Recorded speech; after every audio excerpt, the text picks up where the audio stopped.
Russell Wilson spent 14 seasons in the NFL, a Super Bowl ring, 10 Pro Bowls, nearly 47 zero passing yards. And then, at the very end of it all, he finally told the truth about what was done to him. A man who built his brand on positivity, faith, and the phrase, "Why not you?" sat down on a podcast and aimed both barrels, not at fans, not at critics, but at the league, the coaches, and the front offices that ran him through the machine. So let's talk about how one of the most decorated quarterbacks of his generation ended up on the bench, hiding a torn hamstring from his own team, calling his former coach classless on social media, and what all of that actually says about how the NFL treats the people who built it. Russell Wilson is not a man who does public outrage. He does Bible verses, he does let's ride, he does faith and family, and the whole performance of positivity that turned him into a marketing empire. So when he posted to X, the platform where NFL beef now lives permanently, calling his former head coach classless and adding, "Didn't realize you're still bounty hunting 15 years later through the media," people paid attention. That wasn't the Russell Wilson they thought they knew. Here's what set it off. After Denver's Broncos pulled off a comeback win over the New York Giants in Week 7 of the 2025 season, head coach Sean Payton spoke to reporters and chose to address Giants owner John Mara directly, saying they found a little spark with that quarterback. "I was talking to John Mara not too long ago, and I said that we were hoping that change would have happened long after our game." He was talking about the change at quarterback, the moment the Giants benched Wilson and handed the job to rookie Jackson Dart. Payton was saying in public to the media that he was relieved Wilson had been removed before they had to face him. The subtext was neon. Wilson losing his job was good for Denver. A competitor was rejoicing in his former player's public humiliation. Wilson, who posted an 0-3 record in his 3 starts, before being replaced by Dart in Week 4, saw the comments and responded within 48 hours. And the response wasn't measured. 2 words immediately caught the internet's attention: bounty hunting. That reference pointed directly at one of the darkest chapters in NFL history, the Bountygate scandal, the one that defined Payton's time in New Orleans. That scandal led to Payton receiving a suspension from the NFL that sidelined him for the entire 2012 season. Wilson wasn't lobbing a vague insult. He was calling Payton a man who targets people for sport through whichever platform is available, whether it's a cash bounty system in a locker room or a press conference podium in front of cameras. The internet cracked open.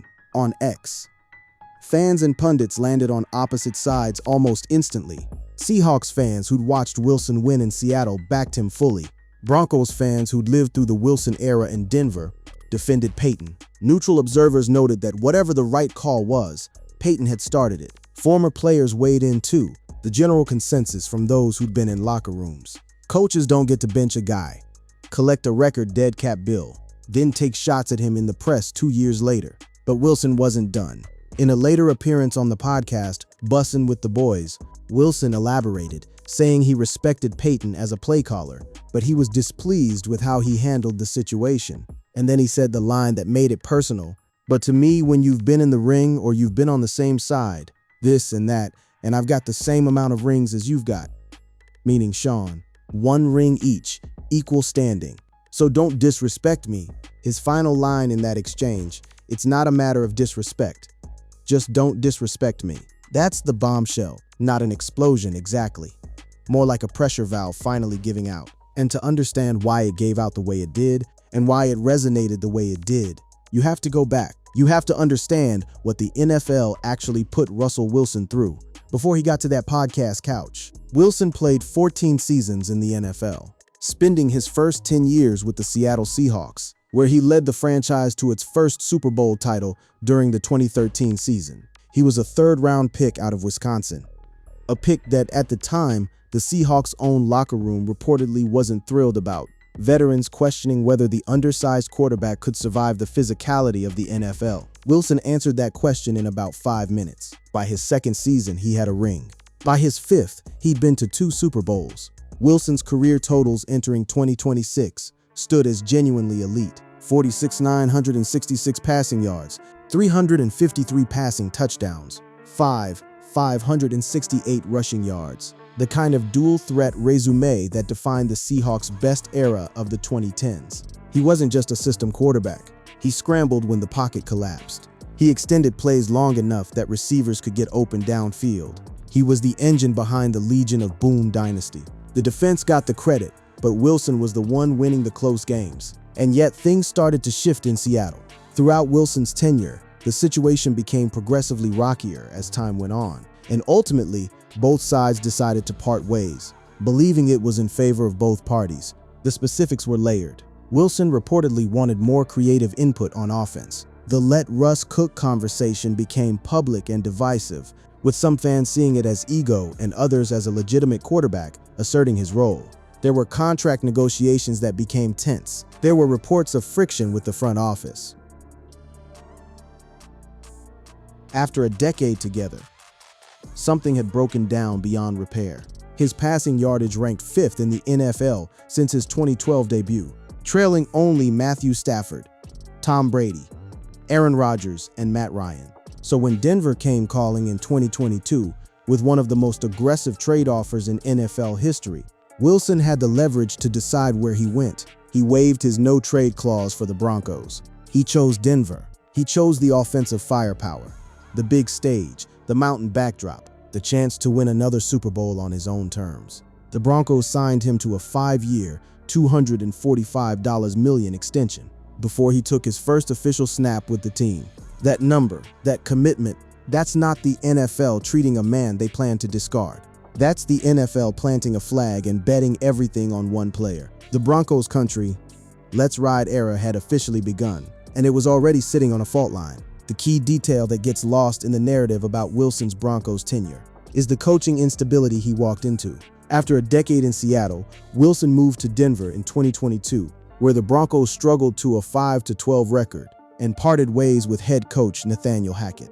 In his first year, Wilson was learning a new system under a first-time head coach who'd never run an NFL offense before. The results were predictably rough. Wilson struggled in 2022 under Hackett, setting career lows in completion percentage, passing yards, passing touchdowns, and QBR. Hackett was fired before the end of the season while the Broncos finished 4-11. So the coach who recruited him, sold him on the vision, built the offensive plan around him, fired mid-season. Wilson was now a quarterback on a franchise in crisis, carrying a contract that made it financially impossible to simply move on. Sean Payton arrived in Denver the following year with a reputation for building offenses around elite quarterbacks. He'd done it with Drew Brees for over a decade in New Orleans. The assumption was that Payton would unlock Wilson the way he'd unlocked Brees, that the pairing was the solution. The Broncos traded a first-round pick and a second-round pick to the New Orleans Saints for Payton, along with a third-rounder. They'd already given away 2 firsts and 2 seconds for Wilson himself. Denver had traded its entire future on this partnership working. It didn't work. The two personalities seemingly didn't work well together, and the on-field product reflected their disconnect. Sources around the team at the time described a locker room aware of the tension between a head coach who wanted total control of the offense and a quarterback who'd spent a decade being given latitude in Seattle. Those two things don't mix. While Wilson's numbers improved, 26 touchdowns, 8 interceptions, a 66.4 completion percentage, the Broncos had a roller coaster year that ended with some drama. The team started 1-5 before reeling off 6 straight wins to get into the playoff race. But Denver then dropped 2 straight before Wilson was benched for the final 2 games of the season. And here's where the story turns darker than most people know. Wilson didn't just get benched because he was playing poorly. Wilson, on his large 5-year deal, was approached mid-season by the Broncos front office, telling him he needed to adjust his deal, specifically his injury guarantee money, or else he would be benched. Wilson stood his ground and was ultimately benched in favor of Jarrett Stidham. The Broncos organization held Wilson's roster spot hostage as a contract negotiating tactic. That's not a football decision. That's a business decision dressed up in football clothes. Wilson later confirmed this himself. "We beat the Chiefs. They came up to me at the beginning of the bye week, Monday or Tuesday, and told me that if I didn't change my contract, my injury guarantee, that I'd be benched for the rest of the year. I was definitely disappointed about it. They'd won a game, they'd beaten Kansas City, and 48 hours later, the organization walked into Wilson's space and told him to give back guaranteed money or sit." That's the NFL at its most industrial. Not a team, not a partnership, just leverage and business. Cutting Wilson left the Broncos with an $85 million dead cap hit, the largest in NFL history, though they had the ability to spread that figure over 2 seasons. Think about what that number represents. Wilson was the focal point of a historic trade that cost the Broncos 3 players and 5 draft picks. It netted the paltry return of 2 losing seasons, a coaching change, and a record $85 million in dead money against the salary cap. Denver's draft board was gutted. Their cap space was buried. Their organizational credibility took a hit that took years to claw back. And the man at the center of it all was left carrying the reputational wreckage, even though the Broncos front office had driven the original decision, overpaid, panicked, and then tried to renegotiate a deal they'd agreed to. Wilson was later traded to the Giants after the Broncos drafted Bo Nix, and they didn't look back. Denver moved on and started fresh.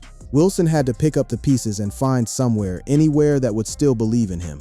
The Pittsburgh Steelers gave Wilson a lifeline in 2024. After the Broncos released him, Wilson took a low-cost deal with the Steelers. Upon returning to the lineup following a calf injury, Wilson remained atop Pittsburgh's depth chart. He led the team to a wild-card appearance, but team and player parted ways the following spring. It wasn't a disaster.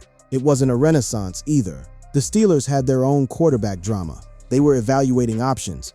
Wilson was a placeholder with a strong arm and a diminished burst. And when the season ended, there was a mutual understanding that it was time to move on, which brought him to New York. Wilson signed a 1-year, $10.5 million deal with the Giants in March 2025 and earned the team's starting quarterback job heading into the season.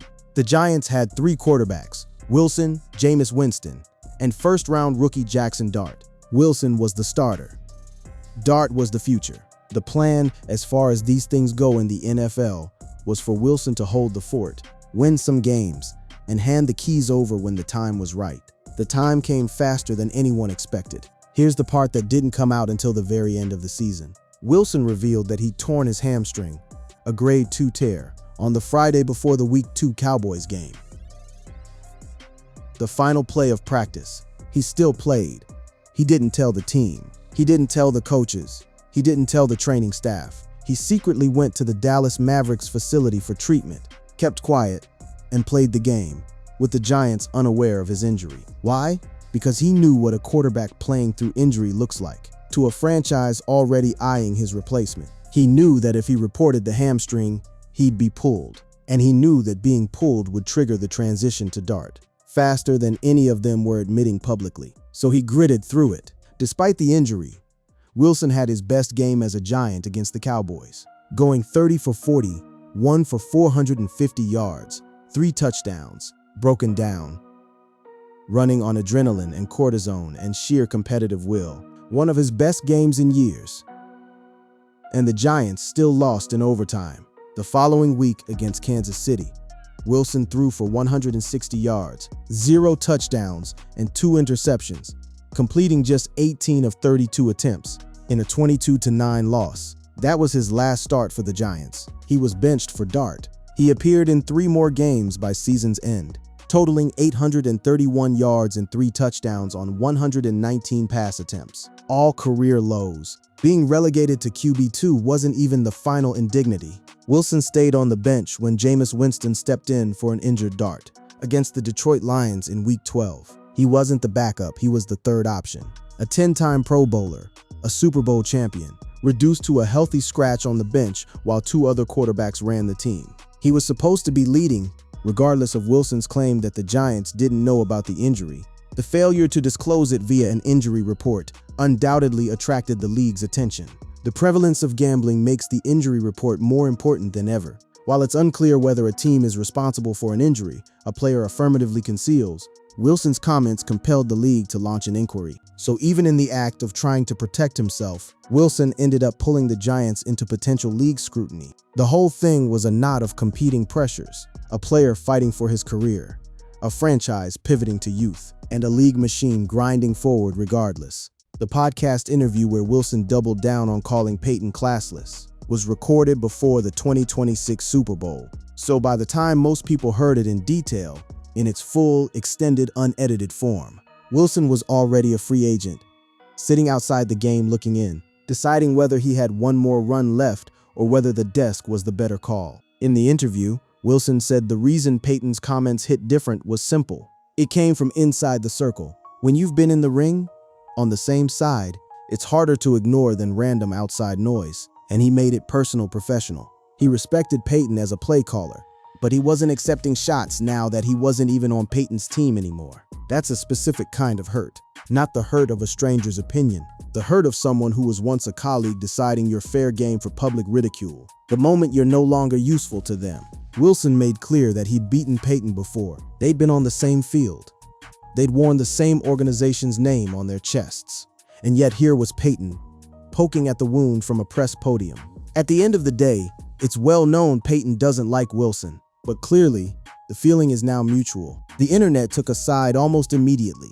On X, the Seahawks faithful saw exactly what they'd always seen: a competitor being disrespected by a system that chews through quarterbacks and spits out the contracts. On Reddit, the threads were more measured. Broncos fans defended Peyton's record. Giants fans dissected the benching. Neutral observers kept circling back to the same point. A franchise quarterback who once had a $245 million vote of confidence ended his playing days as a healthy scratch, the third quarterback on a 4-13 team.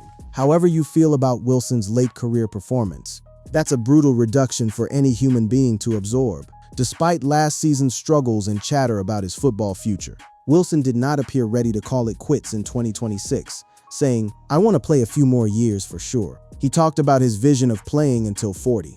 He talked about quarterbacks getting hit differently now, the rules protecting passers in ways they didn't when he came into the league. He'd always had the vision of getting to 40.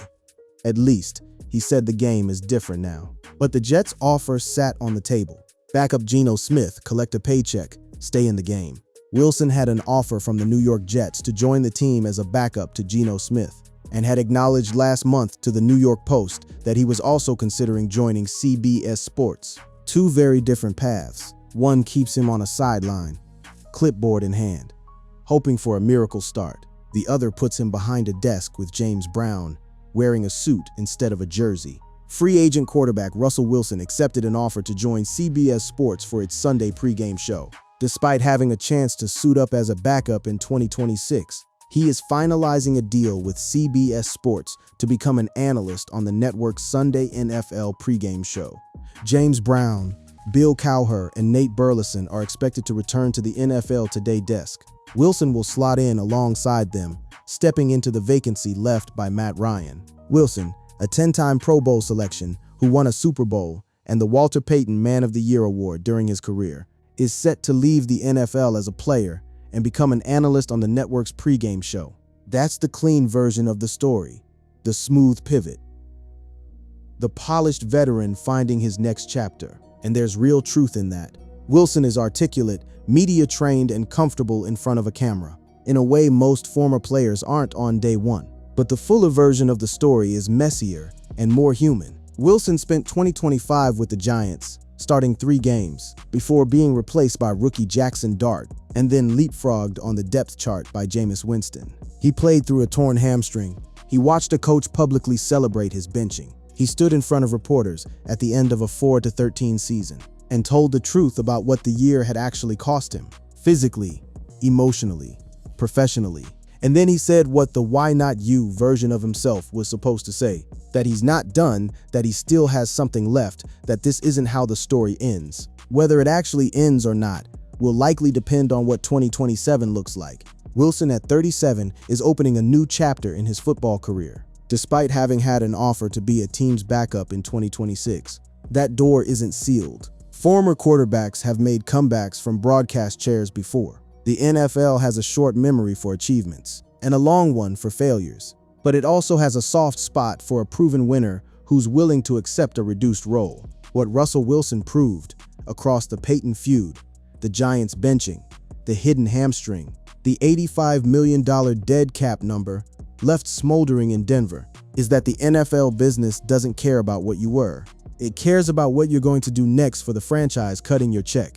Wilson learned that lesson the hardest possible way, across multiple cities, multiple organizations, multiple coaching staffs, who each believed they could extract something from the arrangement and then moved on when they couldn't. The bombshell wasn't a press conference with a PowerPoint. It was a man who built his entire brand on grace and positivity, finally telling the truth, that the league's machinery had ground him up, and that he noticed, and that he was going to say so even if only once. Just don't disrespect me. That's not a dramatic statement. It's the quietest kind of bombshell, one that only lands because you know exactly what it cost him to say it.